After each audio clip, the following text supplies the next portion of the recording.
I know. So you mentioned you want to see Pierce there. What about Tucker? Because I know he's kind of changed his stance Yeah, too. and I think this is something that we really need to have our eyes open to is that, I think a lot of us had maybe deluded ourselves into thinking that the right was standing with us while the left was leaning against us. And, that's just not the case. The extremes on both sides are very against Israel. And, Tucker is very much an isolationist. He does not stand with Israel. He has platformed Holocaust deniers on his show. And, Really?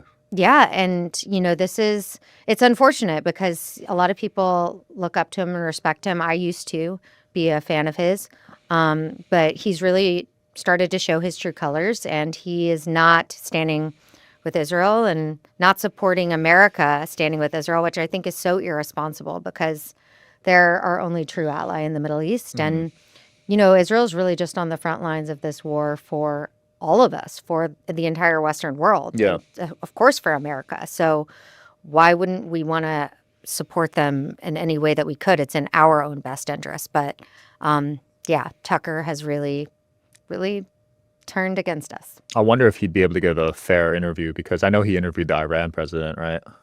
Yeah, I mean, I don't know. Who knows? I don't, to be honest, I have become very disillusioned with so many journalists. And Yeah, I you've think probably lost your trust with a yeah, lot of and them. I think it's made voices like yours all the more important because I feel like there's a level of transparency that you have with your listeners Mhm. that, maybe